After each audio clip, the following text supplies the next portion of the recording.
శుక్లాంబరధరం విష్ణుం శశివర్ణం చతుర్భుజం ప్రసన్నవదనం ధ్యాయేత్ సర్వవిఘ్నోపశాంతయే. ఆపదామపహర్తారం దాతారం సర్వసంపదాం లోకాభిరామం శ్రీరామం భూయో భూయో నమామ్యహం. బుద్ధిర్బలం యశోధైర్యం నిర్భయత్వమరోగత అజాడ్యం వాక్పటుత్వం చ హనుమత్స్మరణాత్ భవేత్. భక్తి ప్రేక్షకులకు తొలి ఏకాదశి శుభాకాంక్షలు. ఈరోజు చాలా గొప్ప పర్వదినం తొలి ఏకాదశి. తొలి అంటే మొట్టమొదటి ఏకాదశి అని అర్థం. మొదటి ఏకాదశి అంటే చైత్రమాసంలో వచ్చేదాన్ని, చైత్రంలో కూడా శుక్లపక్షంలో వచ్చేదాన్ని తొలి ఏకాదశి అనాలి. కానీ ఆషాఢమాసం ఇది, ఆషాఢ శుద్ధ ఏకాదశి, తొలి ఏకాదశి ఎట్లా అవుతుంది అని చాలామందికి వచ్చే ప్రశ్న. ఈ తొలి ఏకాదశి అనేటటువంటిది చాతుర్మాస్యాలను పురస్కరించుకుని వచ్చినటువంటిది, దక్షిణాయన్ని పురస్కరించుకుని వచ్చినటువంటిది. ముఖ్యంగా ఏకాదశి వ్రతము చాలా విశేషమైనటువంటిది, విష్ణు ప్రీతికరమైనటువంటిది. అటువంటి ఏకాదశి వ్రతాన్ని జీవితాంతం పాటిస్తే వాళ్ళు జీవితాంతం కూడా నిరాహారులుగా ఉన్నట్లు అని చెప్పి శాస్త్రం చెబుతోంది. ఆ ఏకాదశి వ్రతము చాలా విశేషమైనటువంటి ఫలితాన్ని ఇస్తుంది, చివరకు వైకుంఠ ప్రాప్తిని చేకూరుస్తుంది. నిస్సందేహంగా అది చాలా గొప్ప హరిప్రీతికరమైనటువంటి దినం ఏకాదశి. అటువంటి ఏకాదశులు సంవత్సరం మొత్తం ఉండాలి. సంవత్సరం మొత్తంలో శుద్ధము బహుళము మొత్తం 24 ఏకాదశులు వస్తాయి. అధిక మాసం వస్తే ఇంకో 2 వస్తాయి. కానీ అవన్నీ ఉండలేకపోతే ఏకాదశులకు కూడా శాస్త్రం కొన్ని పద్ధతులు చెప్పింది. 8 ఏళ్ల లోపు వాళ్ళు ఏకాదశి నియమం పాటించక్కర్లేదు అని అన్నది.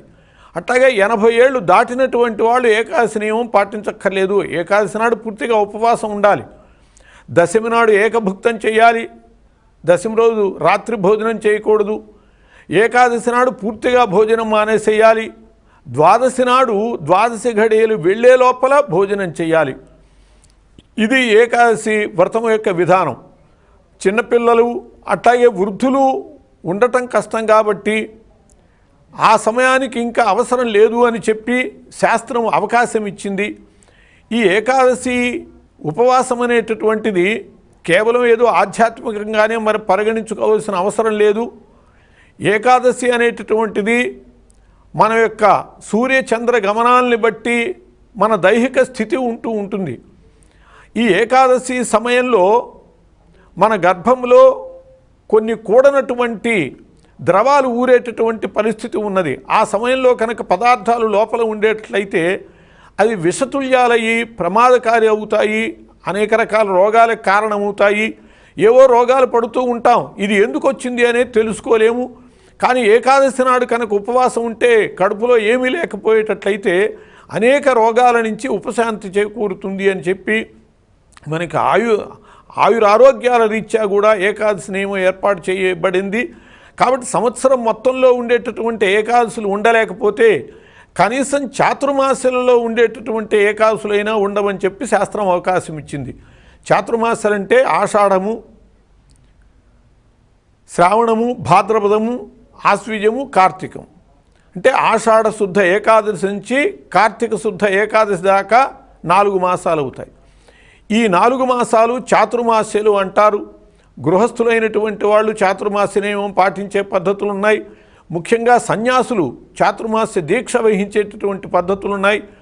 ఈ 4 మాసాలు కనుక విష్ణుమూర్తి యోగనిద్రలో ఉండేటటువంటి ఈ కాలంలో ఈ 4 మాసాల్లో ఉండేటటువంటి ఏకాదశి కనీసం ఉన్నా కూడా ఏకాదశి యొక్క పరిపూర్ణమైనటువంటి ఫలితాన్ని మనం పొందగలుగుతాం. కాబట్టి ఈ చాతుర్మాస్యంలో కూడా తొలి ఏకాదశి ఆషాఢ శుద్ధ ఏకాదశి అవుతుంది. కాబట్టి అందువల్ల ఇది తొలి ఏకాదశి అని చెప్పబడ్డది.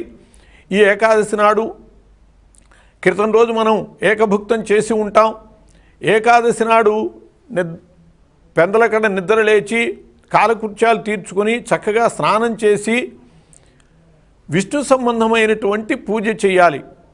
విష్ణుమూర్తిని సిద్ధం చేసుకుని బంగారంతో కానీ వెండితో కానీ లేకపోతే రాగి మొదలైనటువంటివి కానీ ఏదో విధంగా విష్ణుమూర్తి యొక్క చిత్రాన్ని సిద్ధం చేసుకుని దానికి పూజ చేసి భజనలు గానము మొదలైనటువంటి వాటితో ఆ రోజంతా గడపాలి.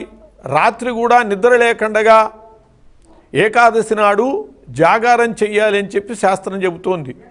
మనము పగలల్లా స్వామికి సంబంధించినటువంటి సేవలు చేసి రాత్రికి శయనం చేయించాలి స్వామిని. త్వయి సుప్తే జగన్నాథే సుప్తం జగత్సుప్తం భవేదిదం అని చెప్పి విబుద్ధే చ ప్రసన్నోభవ శ్రీహరే అని చెప్పి ఆ శ్లోకాన్ని చదివి, ఓ మహానుభావ, నువ్వు నిద్రపోతే లోకమంతా కూడా నిద్రలేపోతుంది, నువ్వు నిద్రలేచినప్పుడు లోకమంతా కూడా నిద్రలేస్తుంది అని చెప్పి ఆయన్ని స్తుతించి పూలతోనూ పవిత్రమైనటువంటి ద్రవ్యాలతోనూ చక్కటి శయనం ఏర్పాటు చేసి ఆయన్ని శయనింపజేయాలి. ఇది తొలి ఏకాదశి నాడు విష్ణుమూర్తికి సంబంధించినటువంటి దీన్ని శయనేకాదశి అంటారు. విష్ణుమూర్తి యోగ నిద్రలోకి వెళ్ళేటటువంటి మొదటి రోజు, శయనం చేసేటటువంటి మొదటి రోజు. ఈ శయన ఏకాదశి నాడు విష్ణుమూర్తిని ఆ విధంగా స్తుతించి శయనం చేయించాలి. ఆ రోజున పూర్తిగా ఉపవాసం ఉండాలి. ఆ ఉపవాసం ఉండేటటువంటి కాలంలో మంచం మీద పడుకోకుండా ఉండాలి. బ్రహ్మచర్యం పాటించాలి. అలాగే ఏవైతే స్వీకరించదగినటువంటి ఉన్నాయో వాటిని ఏవి స్వీకరించకుండా మంచి వాక్కు కలిగి ఉండాలి. అపభ్రంశ వాక్కులు పలకండగా ఉండాలి. తినకూడనటువంటి పదార్థాలు ఏవి తినకండగా ఉండాలి. అట్లాంటి నియమాలతో ఆ ఏకాదశి అంతా కూడా ఉపవాసంతో గడిపి ద్వాదశి నాడు పారణ చెయ్యాలి. ఈ చాతుర్మాస్యాలలో 4 మాసాలు కూడా కొన్ని నియమాలు చెప్పబడ్డాయి. ఈ బ్రహ్మచర్యాది నియమాలతో పాటు ముఖ్యంగా తొలి మాసంలో శాకము వదిలిపెట్టాలి. ఆషాఢ మాసంలో శాకాన్ని వదిలిపెట్టాలి. శాకము అంటే ఏదో కూరని వదిలేసి మిగతావన్నీ తినటం కాదు. శాకాన్ని 10 విధాలుగా చెప్పారు. శాకాన్ని వదలాలి అంటే కూరలు, ఆకులు, చిగుళ్ళు, మొలకలు, పళ్ళు, తొక్కులు, ఇట్లా రసాలు, ఇటువంటివన్నీ కూడా మొత్తము మూలములతో సహా 10 రకాలు. అంటే వృక్షములకు ఎన్ని రకాల ద్రవ్యాలు ఉంటాయో ఆ 10 రకాల ద్రవ్యాలు శాకం కింద పరిగణింపబడతాయి. కానీ శాకం అంటే కూర అని అనుకుని పళ్ళు తినటము ఇట్లాంటివి నియమం కాదు. మొట్టమొదటి మాసంలో శాకాన్ని త్యజించాలి. చాతుర్మాసాలు 4 మాసాల్లో మొదటి మాసం పూర్తిగా శాకాన్ని వదిలిపెట్టాలి. 2వ మాసం పెరుగుని వదిలిపెట్టాలి. 2వ మాసంలో పెరుగు తినకూడదు. 3వ మాసంలో పాలు వాడకూడదు. 4వ మాసంలో ద్విదళ బీజములు ఏవైతే ఉన్నాయో కందిపప్పు, శనగలు, ఇవన్నీ 2 దళాలు అవుతూ ఉంటాయి. అట్లాంటి పప్పులన్నీ కూడా వదిలిపెట్టేసేయాలి.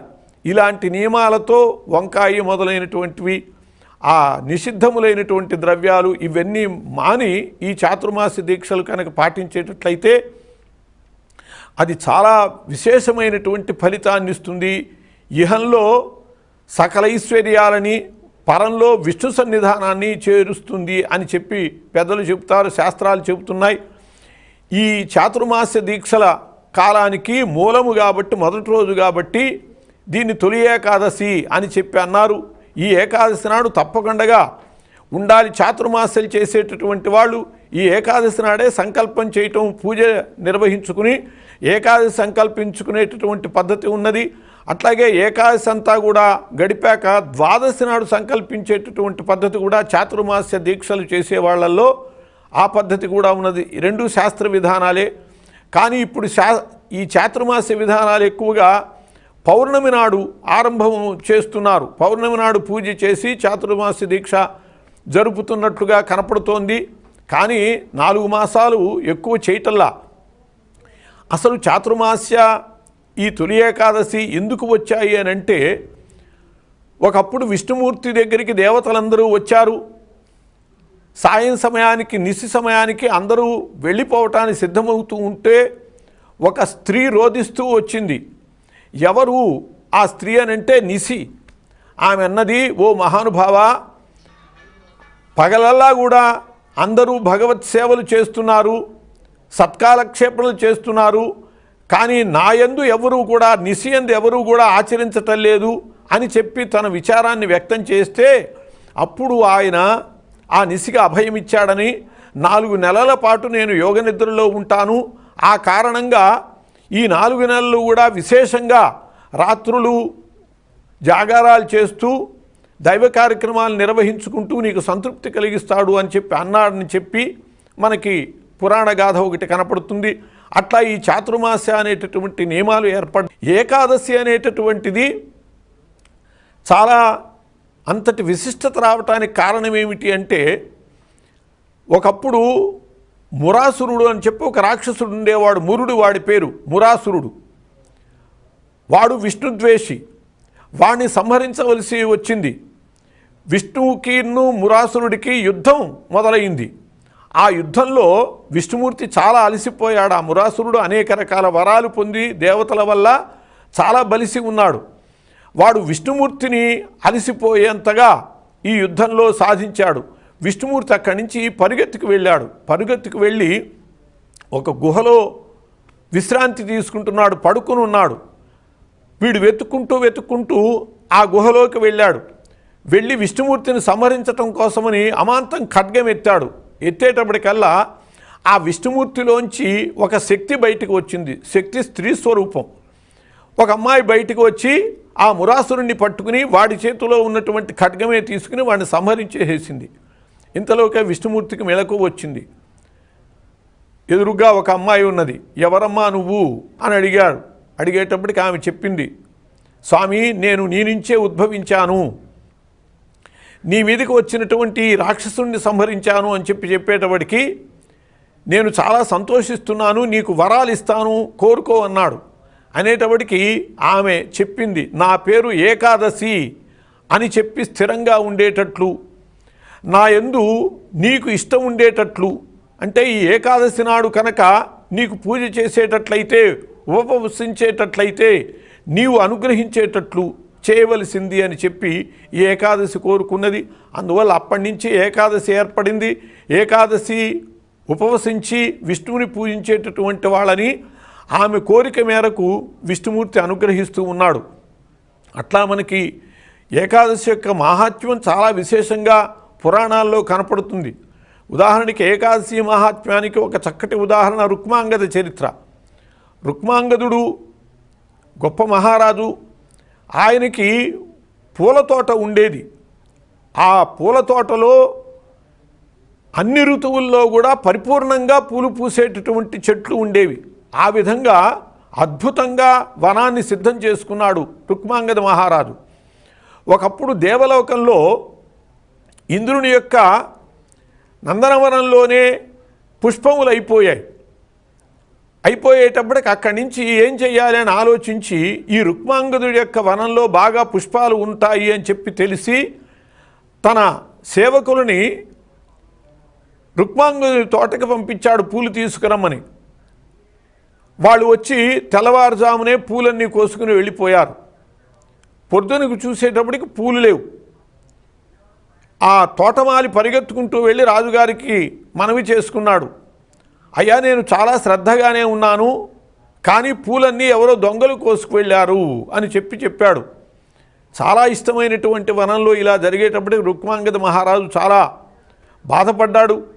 ఎందుకు ఇలా జరిగింది అని చెప్పి చాలా జాగ్రత్తగా ఉండమని చెప్పి ఇంకా కొంతమంది సేవకుల్ని కాపలాకి పంపించాడు.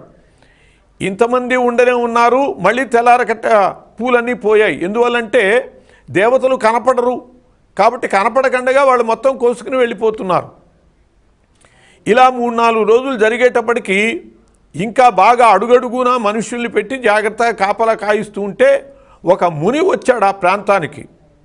ఈ మునే తప్పకుండా ఈ పూలు కోసుకు వెళ్తూ ఉన్నాడు అని చెప్పి అనుకుని వీళ్ళు పట్టుకు వెళ్ళి రుక్మాంగద మహారాజు దగ్గర పెట్టారు. ఆ ముని చెప్పాడు, రాజా నేను ఎటువంటి చౌర్యము చేయటం లేదు, నేను ఎప్పుడూ నీ పూలు కోసిన వాడిని కాదు అనేటప్పటికి రాజు అడిగారు, మరి ఇలా అయిపోతున్నాయి ఏమిటి మహానుభావ, దానికి కారణమైనా మీరు చెప్పండి అంటే అప్పుడు ఆయన తన శక్తి చేత విభూతిని మంత్రించి ఆ పరిసరం అంతా చల్లించాడు. చల్లించేటప్పటికి దేవ భటులు వచ్చారు ఇంద్రుని తరఫున వచ్చి ఇక్కడ పూలు కొయ్యటం పూర్తి కాగానే పైకి వెళదామనుకున్నారు, కానీ ఆగిపోయారు, వెళ్ళలేకపోయారు. ఈ ముని చేసినటువంటి ఆ మంత్ర ప్రభావం వల్ల వాళ్ళకి పైకి వెళ్ళేటటువంటి శక్తి కోల్పోయారు. దాంతో ఆ దేవభటులు పట్టుబడ్డారు. వాళ్ళు చాలా బాధపడ్డారు, అయ్యా మేము దేవేంద్రుని యొక్క భటులమి, ఇట్లా మమ్మల్ని ఆపటం ఇది పద్ధతి కాదు, ధర్మం కాదు అని చెప్పి మనవి చేసుకున్నారు. రుక్మాంగదుడు గ్రహించాడు, మరి దేవేంద్రునికి అపకారం చేయటానికి సిద్ధం కాడు కదా, దేవభటులకు అపకారం చేయటానికి సిద్ధం కాడు కదా, ఎలా దీనికి పరిష్కారం అని ఆలోచిస్తూ ఉంటే ఒక అమ్మాయి వచ్చింది. అయ్యా ఒక మాట నేను వాళ్ళని తాకుతాను, నాకు అనుమతి ఇవ్వమని చెప్పి ఒక చాకలి అమ్మాయి, ఆ అమ్మాయికి అనుమతించాడు రాజు. అనేటప్పటికి ఒక మాట వాళ్ళని తాకింది. తాకేటప్పటికల్లా వాళ్ళకి ఈ భూమి మీద ఆగిపోయేటటువంటి పరిస్థితి పోయి వాళ్ళకి స్వస్థితి వచ్చి తమ స్థితి వచ్చి వాళ్ళు హాయిగా ఆకాశంలోకి వెళ్ళిపోయారు, స్వర్గానికి వెళ్ళిపోయారు. దీన్ని చూసి రుక్మాంగద మహారాజుకి చాలా ఆశ్చర్యం వేసింది. ఓ అమ్మాయి, ఎందుకు నీకు ఈ శక్తి ఎట్లా వచ్చింది, నువ్వు ఏం కార్యక్రమాలు నిర్వహిస్తావు, ఏ దేవుణ్ణి కొలుస్తావు, నీకు చేసేటటువంటి విశేషమైనటువంటి ఆ దైవ కార్యక్రమాలు ఏమిటి అని చెప్పి రుక్మాంగద మహారాజు అడిగాడు. నీకు ఇంతటి శక్తి ఎట్లా వచ్చింది, ఒక చాకలి పిల్లకి ఇంతటి శక్తి ఎట్లా వచ్చింది అని అడిగేటప్పటికీ ఆమె చెప్పింది, మహానుభావ నేను ఏకాదశి వ్రతం చేస్తూ ఉంటాను, ప్రతి దశమికి ఏకభుక్తం చేస్తాను, ఏకాదశి నాడు పూర్తిగా ఉపవాసం ఉంటాను, ద్వాదశి గడియలు వెళ్ళే లోపల పారణ చేస్తూ ఉంటాను, ఆ ఏకాదశి మహిమ వల్లనే నేను ఇలా చేయగలిగాను అనేటప్పటికీ అప్పుడు రుక్మాంగద మహారాజు పరమానందపడి మొత్తం రాజ్యంలోనే ప్రకటించాడు, నా రాజ్యంలో ప్రతి ఒక్కరూ కూడా ఏకాదశి నియమాన్ని పాటించి తీరాలి అని చెప్పి అప్పటి నుంచి కూడా ఏకాదశి నియమానికి ఇంత ప్రాధాన్యం వచ్చింది. ఆ ఏకాదశుల్లో కూడా చాతుర్మాస్య ఏకాదశులు చాలా విశేషమైనటువంటివి. ఈ చాతుర్మాస్యంలో మొదటి ఏకాదశి అయినటువంటి తొలి ఏకాదశి ఆషాఢ శుద్ధ ఏకాదశి ఇంకా చాలా విలువైనటువంటిదయ్యి ఈ తొలి ఏకాదశి నాడు ఉపవాసం ఉండేటటువంటి నియమము చాలా విశేషంగా మిగతా చాతుర్మాస్యంలో మిగతా 8 మొత్తం ఈ 8లో మిగతా 7 ఉండలేకపోయినా కనీసం తొలి ఏకాదశి నాడైనా ఉపవాసం ఉండేటటువంటి నియమం ఏర్పడ్డది. ఈ తొలి ఏకాదశికి అంత ప్రాధాన్యం ఏర్పడ్డది. ఆ తర్వాత ద్వాదశి నాడు పాలన చేయాలి. ఏకాదశి ఉపవాసం ఉన్నటువంటి వాళ్ళు ద్వాదశి నాడు పాలన చేయాలి.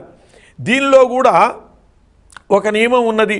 విష్ణుమూర్తి ఏకాదశి నాడు శయనం, ఆషాఢ శుద్ధ ఏకాదశి నాడు శయనం చేస్తాడు. భాద్రపద శుద్ధ ఏకాదశిని పరివర్తన ఏకాదశి అంటారు. అంటే ఆ పడుకున్నటువంటి ఆయన కాస్త పక్కకి దొర్లేటటువంటి రోజు అని చెప్పి, తర్వాత కార్తీక శుద్ధ ఏకాదశిని ఉత్థాన ఏకాదశి అంటారు, ఆయన నిద్ర లేచేటటువంటి రోజు అని చెప్పి. ఈ 3 ఏకాదశుల్లో కూడా 3 నియమాలు చెప్పబడ్డాయి. ఏమిటంటే ఈ తొలి ఏకాదశి శయన ఏకాదశి అనురాధ నక్షత్రంలో జరిగింది కాబట్టి అనురాధ నక్షత్రం ఉన్నంత వరకు ద్వాదశి భోజనం చేయకూడదు. నక్షత్రానికి కూడా ప్రాధాన్యం ఉన్నది. అందువల్ల తొలి ఏకాదశి ఉపవాసం ఉండేటటువంటి వాళ్ళు ద్వాదశి నాడు అనురాధ నక్షత్రం వెళ్ళాకే భోజనం చేయాలి. ఈ మాట ద్వాదశి అనురాధ 11, 20 ఆ ప్రాంతాల దాకా ఉన్నది కాబట్టి 11:30 తర్వాత భోజనం చేయాలి అని అర్థం ద్వాదశి భోజనం. అలాగే భాద్రపద మాసంలో శ్రవణ నక్షత్రం వెళ్ళిపోయాక ద్వాదశి నాడు భోజనం చేయాలి. ద్వాదశి శ్రవణ నక్షత్రం అంటే పరివర్తన, ఆయన పక్కకి దొరలటం అనేటటువంటిది శ్రవణ నక్షత్రంలో జరిగింది. భాద్రపద మాసంలో జరుగుతుంది కాబట్టి ఆ భాద్రపద శుద్ధ ఏకాదశి నాడు ఉపవాసం ఉండి ఆ మరుసటి రోజు శ్రవణ నక్షత్రం వెళ్ళాక భోజనం చేయాలి. అట్లాగే ఉత్థాన ఏకాదశి కార్తీక శుద్ధ ఏకాదశి నిద్ర లేచేటటువంటి రోజు, అవ్వాళ్ళ ఆ ఉత్థానము అనేటటువంటిది రేవతి నక్షత్రంలో జరిగింది.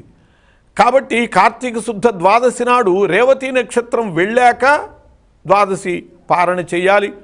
ఇలాంటి నియమాలు మనం జాగ్రత్తగా పాటించేటట్లయితే ఈ ఏకాదశి నియమాన్ని పూర్తిగా మనం పాటించినటువంటి వాళ్ళమవుతాం. ఏకాదశి నియమాన్ని పాటించటం వల్ల ఆ హరి యొక్క అనుగ్రహాన్ని పూర్తిగా పొందగలుగుతాం. విష్ణుమూర్తికి చాలా ఇష్టం అవుతాం అన్నమాట. నిత్యోపవాసిగా చెప్పబడతాం ఒక ఏకాదశులు కనుక ఉపవాసం ఉంటే. శాస్త్రము దీనిలో కొన్ని విశేషాలు చెప్పింది. ధర్మసింధువు మొదలైనటువంటి గ్రంథాలు చెప్పినది ఏమిటంటే, పుత్రవంతులైనటువంటి వాళ్ళు బహుళపక్షపు ఏకాదశి ఉండక్కర్లేదు అని చెప్పి. అంటే శుద్ధ ఏకాదశి, తొలి ఏకాదశి శుద్ధ ఏకాదశే కాబట్టి ఈ శుద్ధ ఏకాదశి అందరూ ఉండి తీరాలి. దీంట్లో సందేహం లేనటువంటి విషయం. అట్లా ఏకాదశి ఉపవాసం ఉండి ద్వాదశి నాడు పారణ చేయాలి. ద్వాదశి ఘడియలు వెళ్ళే లోపల భోజనం చేయాలి. ద్వాదశి ఉదయం 7 గంటల దాకానే ఉంటే 7 లోపలే భోజనం చేయాలి. 7 దాటాక భోజనం చేస్తే ఏకాదశి వ్రత ఫలితం పోతుంది. అందువల్ల ద్వాదశి ఘడియలు వెళ్ళనివ్వకూడదు. దీనికి కూడా మనకి పురాణగతంగా ఒక అద్భుతమైనటువంటి గాథ కనపడుతుంది.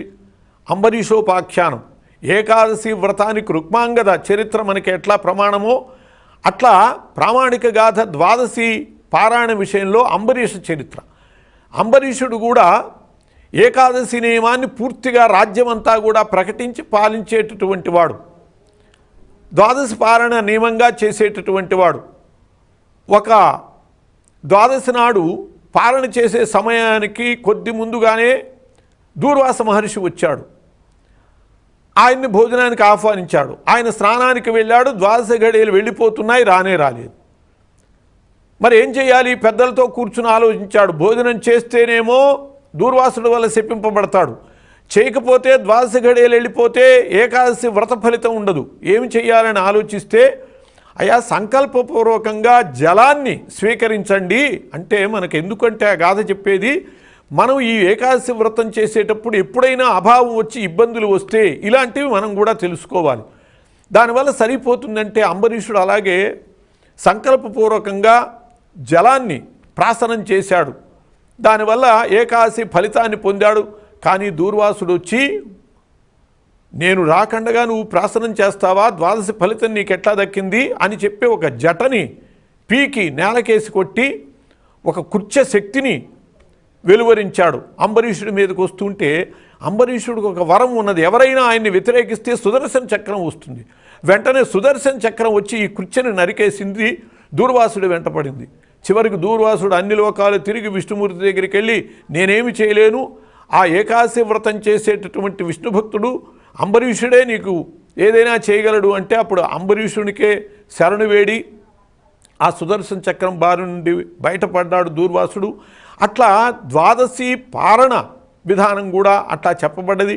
కాబట్టి తొలి ఏకాదశి పూర్తిగా ఉపవాసం ఉండటం, విష్ణుమూర్తి పూజ చేయటం, విష్ణుమూర్తిని శయనం చేయించటము. ఈ శయనము జలాల్లో శయనం చేయించేటటువంటి పద్ధతి కూడా ఉన్నది. సాయం సమయానికి తీసుకువెళ్ళి ఊరేగింపుగా. అలాగే ద్వాదశి అనురాధ నక్షత్రం వెళ్ళాక పారణ చేయటం. ఈ రకమైనటువంటి నియమాలతో తొలి ఏకాదశిని సద్వినియోగం చేసుకుందాం. ఆ విష్ణుమూర్తి యొక్క అనుగ్రహానికి పాత్రలం అవుదాం. స్వస్తి.